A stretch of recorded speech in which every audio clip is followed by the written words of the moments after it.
प्रभु, प्रभु मेरी रक्षा करे, प्रभु मेरी रक्षा करे, प्रभु मेरी रक्षा करे। प्रभु, क्या हुआ? प्रभु मेरी रक्षा करे, प्रभु मेरी रक्षा करे, प्रभु मेरी रक्षा। नारद विपत्ति में फंसे हुए देवी, और वे दुखी हृदय से हमें पुकार रहे हैं, किंतु हम उनके सम्मुख जाकर उन्हें लज्जित नहीं करना चाहते। स्वामी, नारद आपके परम भक्त हैं, आप उनका कष्ट दूर करें। हम विवश हैं देवी। पहले तो वो भगवान शिव द्वारा वरदान में बंधे हुए थे, और अब अपने ही परम मित्र पर्वत द्वारा श्रापित हो चुके हैं। अपने ही मित्र द्वारा श्रापित हो चुके हैं? तो क्या नारद अपने तपोबल से इस शाप का प्रभाव दूर नहीं कर सकते? स्वामी, क्या आप अपनी कृपा दृष्टि से उन्हें इस संकट से उबार नहीं सकते? विधि के विधान में हम त्रिदेव कभी हस्तक्षेप नहीं करते। पर्वत का दिया हुआ श्राप पर्वत ही दूर कर सकता है। किंतु प्रभु, ये श्राप है क्या? पर्वत ने ईर्ष्यावश नारद को वानरमुखी बन जाने का शाप दिया है। महाराज संजय के अतिथि बनकर वानर के मुख वाले नारद इस समय अपना मुंह छिपाए हमें पुकार रहे हैं देवी। आपका कहना भी सत्य है देवी। हमें तुरंत वहां पहुंचकर उन्हें आश्वस्त करना होगा। हे प्रभु, मेरे आराध्य, मुझे इस संकट से निकालें। मेरी रक्षा करे प्रभु, मेरी रक्षा करे। इस विकट परिस्थिति में मेरा उद्धार करे प्रभु, मेरा उद्धार करे, मेरी रक्षा करे।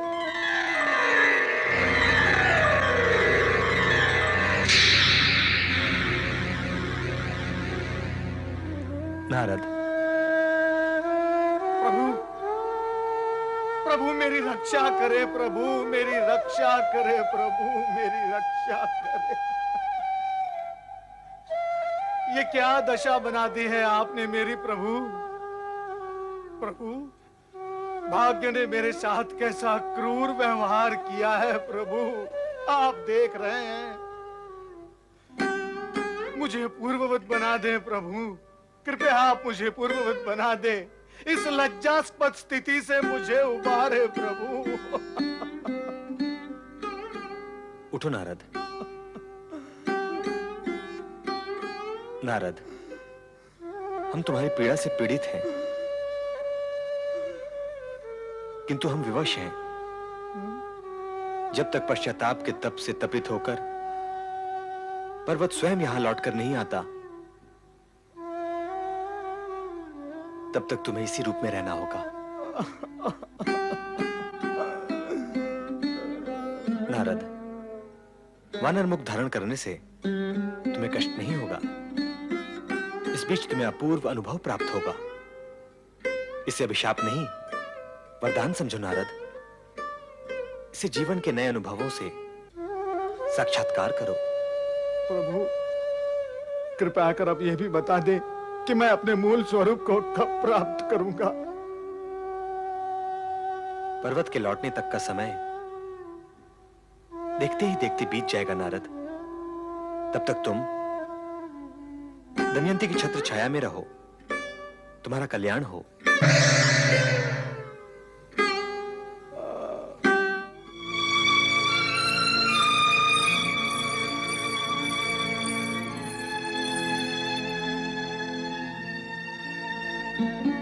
मुनिवर, उठिए, मैं आपके लिए स्वादिष्ट भोजन लाई हूँ।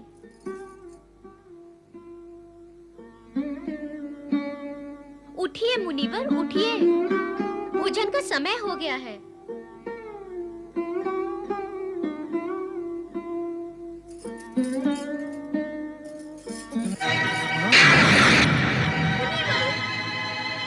ये आपको क्या हो गया? ये आपको क्या हो गया मुनिवर? राजकुमारी, अब मैं आपको अपना मुख दिखाने के योग्य नहीं रहा। मैं कितना कुरूप हो चुका हूं। कृपया कर आप मुझे विदा करें, विदा करें। किसने बना दी आपकी ये दशा मुनिवर? कौन करेगा राजकुमारी? मैं तो अपने ही किए कर्मों का फल भुगत रहा हूं। और प्राणी अपने कष्ट और पीड़ा के लिए सदा दूसरों को ही दोष देता है, किंतु ये उचित नहीं। दूसरों को दोष देने से लाभ नहीं, हानि ही होती है, और दोष देने का दुष्कर्म और भी विस्तार पाता है, और फिर कर्म फल भुगतने के लिए और भी अधिक समय लग जाता है।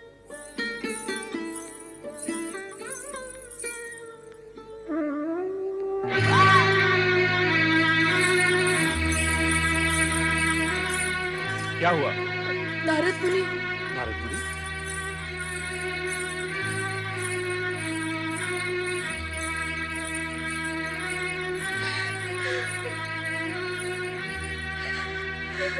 मुनिवर नारद,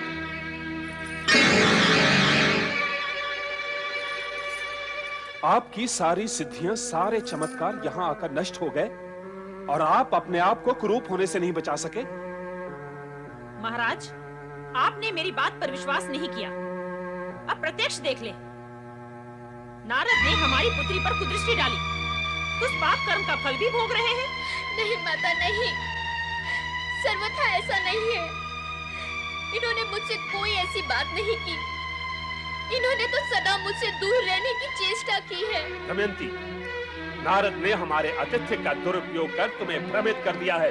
क्या इसका वानर मुख देखकर भी तुम सत्य को नहीं समझ सकी? क्या अब तक भी तुम्हारी आंखें नहीं खुली? नारद मुनि, यदि अब भी कुछ लज्जा का अंश शेष है तो अपना ये सुंदर सलोना मुख लेकर तुरंत निकल जाओ यहाँ से। माता,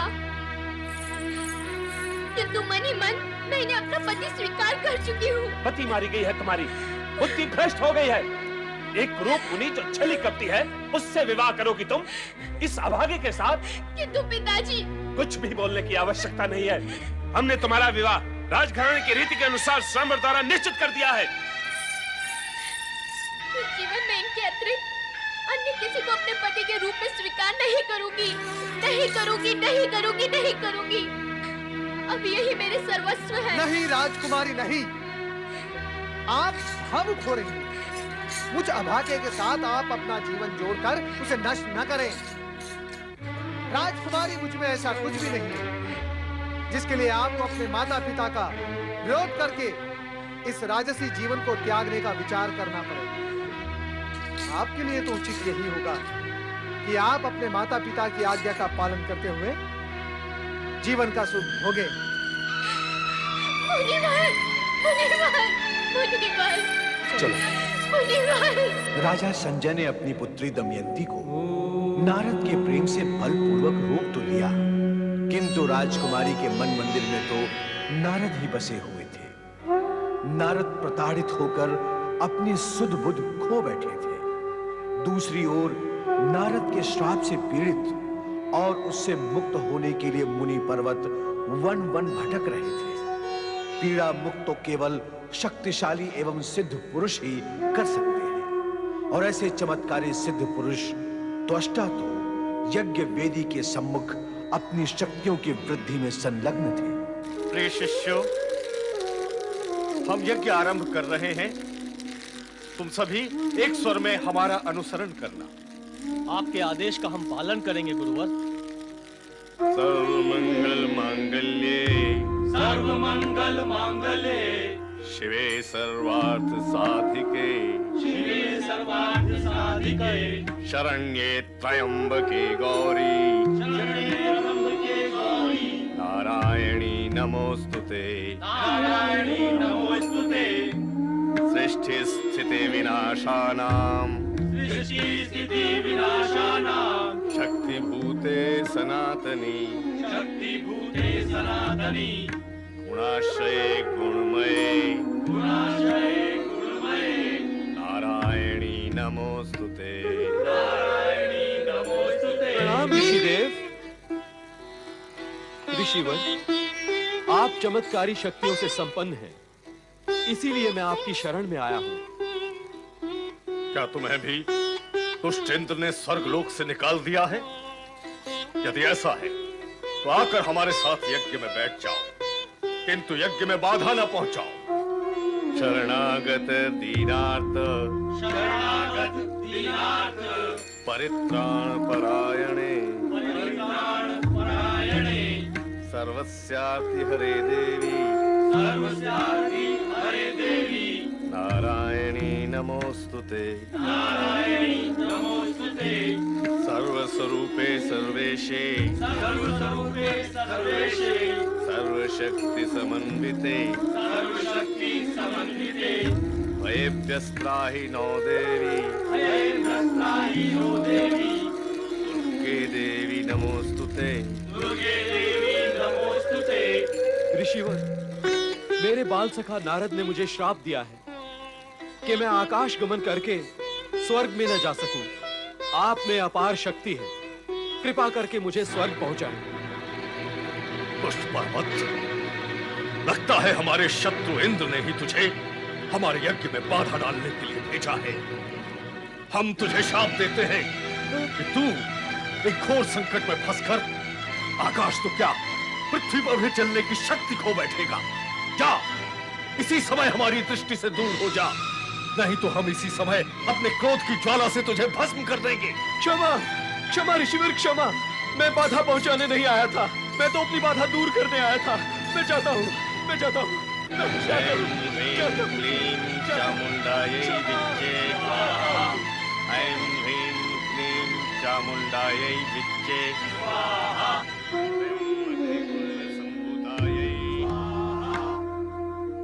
ह्रीं अग्निकुण्ड संभूतायै ह्रीं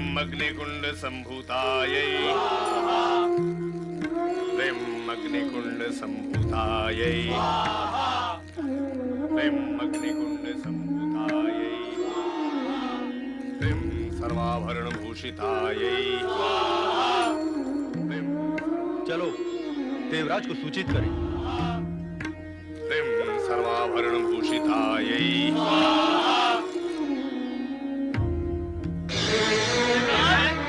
देवराज देवराज क्या हुआ? अनर्थ हो गया देवराज। उस अनर्थ का कुछ नाम भी होगा वरुण देव। त्वष्टा ऋषि महायज्ञ कर रहे हैं देवराज, और वो यज्ञ तीव्र से तीव्रतर होता जा रहा है और वह किसी भी समय सफल होकर हमारे विरुद्ध अपनी चमत्कारिक शक्तियों का उपयोग कर सकते हैं। ये तो स्पष्ट ही है देवराज कि वे शक्ति संचित कर आपसे अपने अपमान का प्रतिशोध लेना चाहते हैं। वे ऐसा करें इससे पूर्व ही हमें सचेत हो जाना चाहिए। आप हमें आज्ञा दें, हम अपनी शक्तियों का प्रयोग कर त्वष्टा को उसके यज्ञ सहित समाप्त कर देंगे। हाँ देवराज, जब तक त्वष्टा जीवित रहेगा हमें शांति से नहीं रहने देगा। वो स्वर्गलोक का शत्रु बन चुका है। स्वामी, कुछ भी करने से पूर्व आपको देवगुरु बृहस्पति का परामर्श अवश्य लेना चाहिए। इसकी आवश्यकता नहीं है। देवगुरु के परामर्श की आवश्यकता नहीं है? क्यों? स्थिति को समझने का प्रयत्न करो देवी। यदि देवगुरु बृहस्पति ने त्वष्टा के विरुद्ध शक्ति प्रयोग ना करने का परामर्श दे दिया तो हमारी क्या दशा होगी? तब भी हमें शक्ति का प्रयोग तो करना ही होगा। उनसे परामर्श ना लेने पर उनकी अवज्ञा करने के दोष से तो बचे रहेंगे।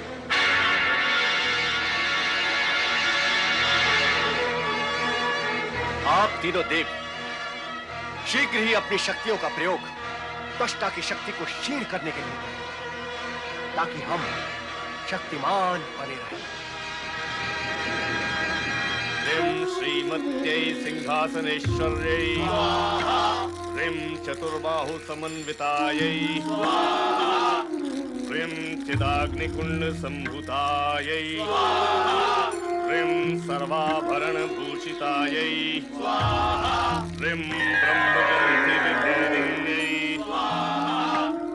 ह्रीं विष्णुग्रन्थि विभेदिन्यै ह्रीं अग्निकुण्ड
यज्ञ पिता त्वष्टा प्रणाम।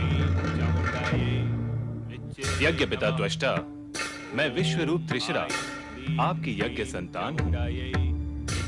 आपकी इच्छाओं को मूर्त रूप देने के लिए मैं इस यज्ञ से प्रकट हुआ हूं। आज्ञा करें, मुझे क्या करना है?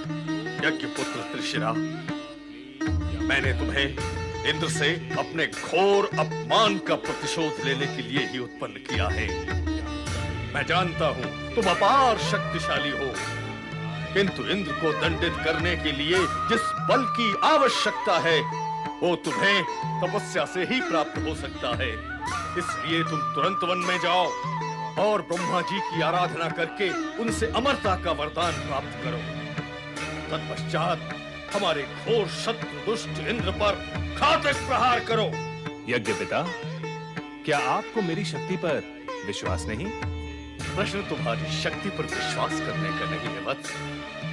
विचारणी तो ये है कि वज्रधारी इंद्र बलशाली ही नहीं अपितु छली और कपटी भी है। वो तुम्हें नष्ट करने के लिए अधम और निकृष्ट उपाय भी अपना सकता है। इसलिए जब तक तुम्हें अमरता का वरदान प्राप्त नहीं होगा तुम सुरक्षित नहीं रहोगे। हे देव, तुम हमारी आज्ञा का पालन करो। जब आपको अपने ही यज्ञ पुत्र की शक्ति पर विश्वास नहीं तो आपकी आज्ञा का पालन करने के लिए मैं विवश हूं। विवश होकर कार्य करने से सफलता संकुचित हो जाती है पुत्र त्रिशरा। पूर्ण सफलता के लिए उत्साह, मनोयोग और आनंदित होकर कार्य करना होता है। आनंदित होकर? तो पहले पृथ्वीलोक के सुंदर और मनोहारी वातावरण का आनंद लेने के लिए मुझे अनुमति दे। कितना सुंदर है यहाँ का वातावरण। जैसी तुम्हारी इच्छा वत्स, किंतु अधिक विलंब न करना। इस नवीन घटनाक्रम की सूचना इंद्रदेव को देनी चाहिए।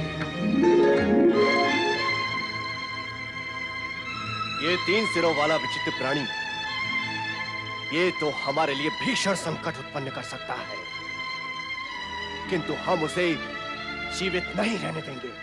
सावधान देवराज इंद्र, सावधान। आपने हमसे परामर्श लिए बिना त्वष्टा ऋषि को अग्नि और पवन से प्रताड़ित करवाया। इतने पर भी आप उनका कुछ भी अहित नहीं कर पाए। आप यह सत्य क्यों भूल रहे हैं देवराज कि त्वष्टा शक्ति के उपासक हैं।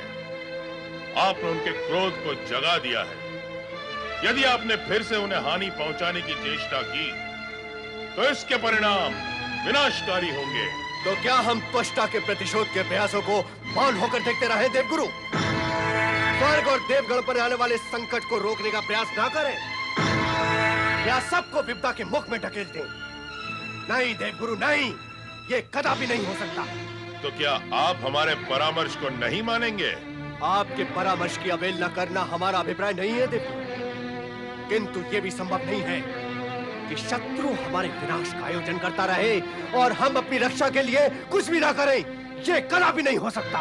तो ये भी सुन ले देवराज, कि यदि आपने त्वष्टा के यज्ञ पुत्र त्रिशिरा को हानि पहुंचाने की चेष्टा की तो यह निश्चित है कि त्रिशिरा को उत्पन्न करने वाला त्वष्टा दुगनी शक्ति से आप पर प्रहार करेगा और शत्रुता की यह आंधी विकराल रूप धारण कर लेगी। इसीलिए मैं आपको फिर से सावधान करता हूं, इस शत्रुता को यहीं समाप्त कर दें और स्वर्ग की रक्षा करने का उपाय करें। स्वामी, देवगुरु के परामर्श की अवहेलना ना करें।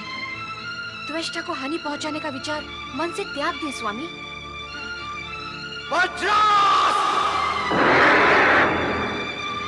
त्रिशिरा, त्रिशिरा, त्रिशिरा, मैं आ रहा हूं।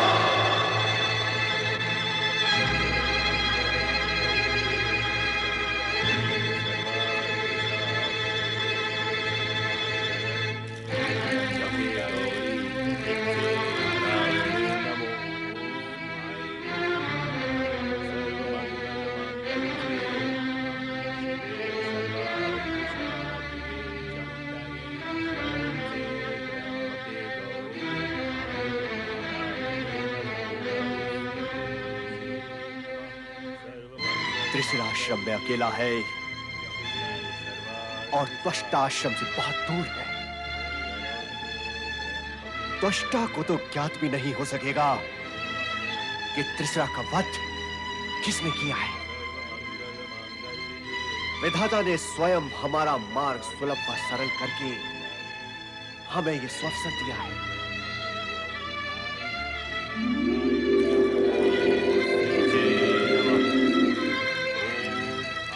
कौन हो तुम? यहाँ किस लिए आए हो? ये जानने की आवश्यकता नहीं है, केवल इतना समझ ले कि मैं तेरा काल हूं और तेरा वध करने आया हूं। पिता त्वष्टा!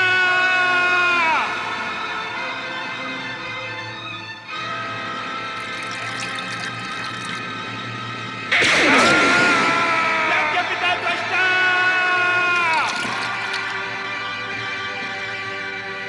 पिता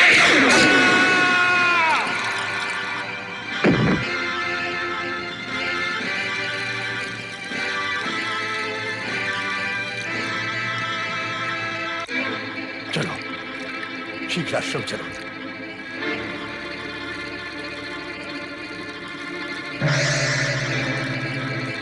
पुत्र त्रिशरा,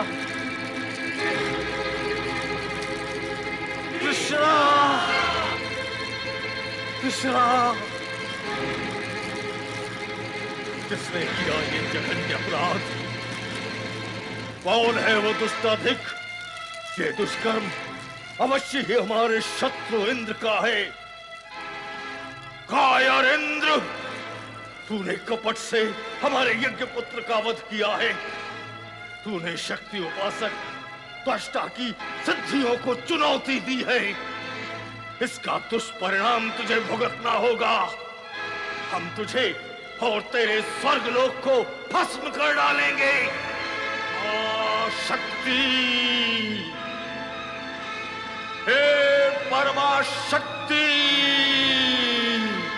हे अनंत शक्ति, हे आदि शक्ति, मुझे शक्ति दे, सिद्धि दे, इतनी शक्ति दे जिससे मैं अपने शत्रु इंद्र को उसके अपराध का दंड दे सकूं। देवगुरु, स्वामी अभी तक लौटे नहीं। कहाँ होंगे वो? सब कुछ कुशल से तो है ना? कृपया बताएं देवगुरु, वो कैसे और कहाँ हैं?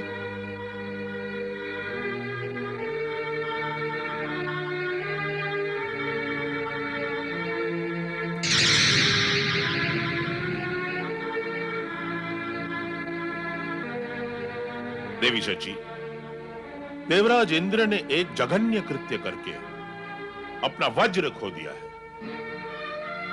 वज्र खो दिया है? वज्र खो दिया? वज्र खो दिया? देवगुरु, देवराज इंद्र ने ऐसा कौन सा जघन्य कृत्य किया जिसके कारण उन्हें अपना वज्र खोना पड़ा? ये तो स्वयं देवराज ही यहाँ आकर बताएंगे।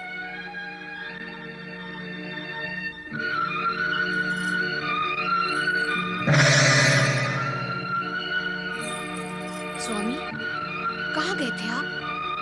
और वो कौन सा ऐसा जघन्य कृत्य कर डाला आपने जिसके कारण आपको अपने सर्वशक्तिशाली दिव्यास्त्र वज्र से वंचित होना पड़ा? वज्र के विषय में तुम कैसे जानती हो देवी? तुम्हें किसने बताया? देवगुरु बृहस्पति ने। बताएं स्वामी, ऐसा कौन सा निंदित कार्य किया आपने जिसके कारण? निंदित कार्य? कौन कहता है इसे निंदित कार्य? देवगुरु बृहस्पति होते कौन है हमारे कार्यों को जघन्य अथवा निंदित का नाम देने वाले? हमने जो कुछ भी किया है स्वर्ग की रक्षा देवताओं के हित में किया है और इसका हमें कोई पश्चाताप भी नहीं है। किंतु स्वामी, देवी अब इस विषय में और चर्चा ना करें। समय आने पर स्थिति का ज्ञान तुम्हें स्वयं हो जाएगा। स्थिति का ज्ञान तो हो बस जाएगा। देवी बस, इस समय हम बहुत थके हुए हैं और हमें विश्राम की आवश्यकता है।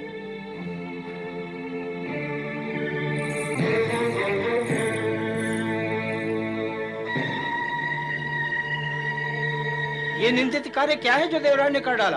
वह तो देवी सची के पूछने पर भी देवराज ने नहीं बताया। ऐसा तो नहीं कि हम सब पर कोई नई विपत्ति टूट पड़े? संभवतः त्वष्टा के साथ कुछ हुआ है। संभावनाएं तो बहुत हैं। इससे हम किसी परिणाम पर नहीं पहुंच पाएंगे। तो फिर इस चर्चा को हम यही समाप्त करें। हे महाशक्ति, हे परम शक्ति, हे अनंत शक्ति, हे अनादि एवं पराशक्ति, देवराज इंद्र के कार्य से ऋषि त्वष्टा अवश्य क्रोधित होंगे। उनके क्रोध और प्रतिशोध की भावना से स्वर्ग की रक्षा करना, मां, स्वर्ग की रक्षा करना। स्वर्ग की सुरक्षा के निमित्त देवगुरु बृहस्पति ने मां शक्ति के सम्मुख प्रार्थना अवश्य की, किंतु त्वष्टा के प्रतिशोध की गति के सम्मुख स्वर्ग की सुरक्षा संदिग्ध थी। भविष्य के गर्भ में श्रापित पर्वत मुनि का नारद के श्राप से मुक्त होना भी अनिश्चित ही था।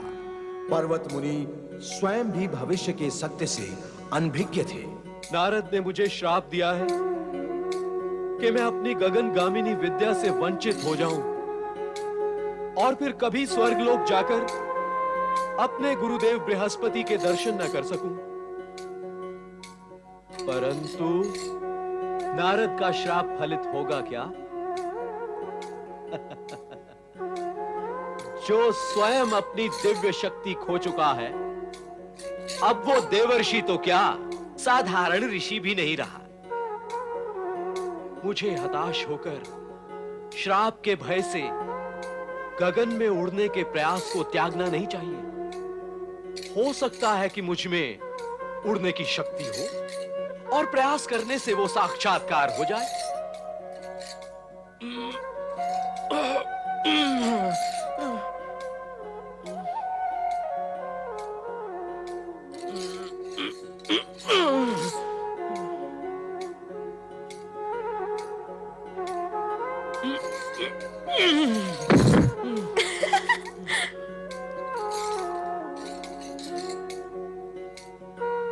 क्या कन्या मुझे देखकर हंस रही है? मेरे पुरुषत्व का परिहास कर रही है? मुझे वृक्ष पर चढ़कर उड़ने का प्रयास करना चाहिए, जिससे मैं उड़ सकूं।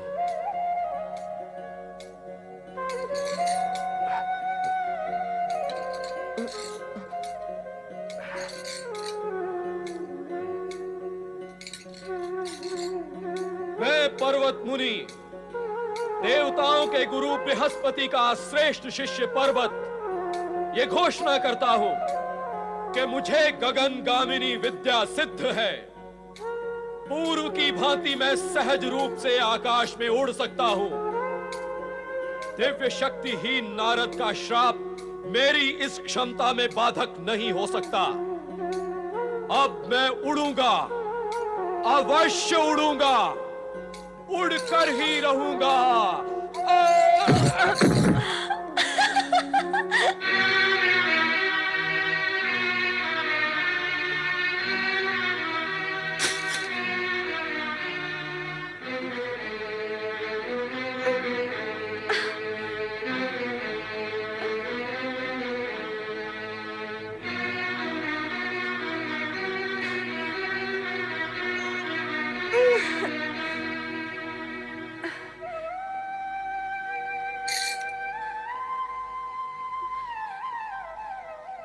बाबू, बाबू,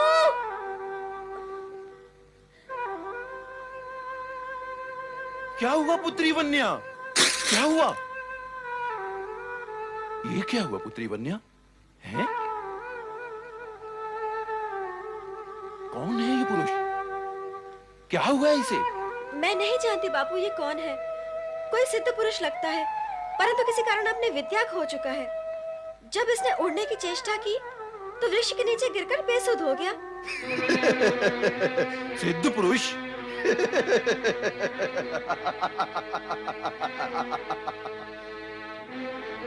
सिद्ध पुरुष नहीं, मुझे तो कोई पागल लगता है। अरे पुत्री, बेसुध होता अथवा मर जाता, बाला ऐसे पागल को यहाँ लाने की क्या आवश्यकता थी हैं? अरे पुत्री, तू रोती क्यों है? बापू, तुम ही तो कहा करते हो कि दुखी जन की सहायता करना हम वनवासियों का धर्म है। हाँ, और मैं सहायता के लिए इसे यहाँ लेकर आई तो तुम कहते हो कि मर जाने देती। अच्छा, अब चुप हो जा। बापू, ये कोई साधारण मनुष्य नहीं है। परंतु पुत्री, तुझे कैसे ज्ञान हुआ कि ये कोई असाधारण मनुष्य है? वृक्ष से गिरकर भी मरा नहीं बापू। बापू, तुम्हें तो ऐसी ऐसी जड़ी बूटियों की जानकारी है ना कि उसे लगाकर मरता हुआ प्राणी भी ठीक हो जाता है। तो क्या तुम इस बेसुध अतिथि को ठीक नहीं कर सकते? ठीक है, मैं अभी वन जाकर इसके लिए जड़ी बूटियां लेकर आता हूँ।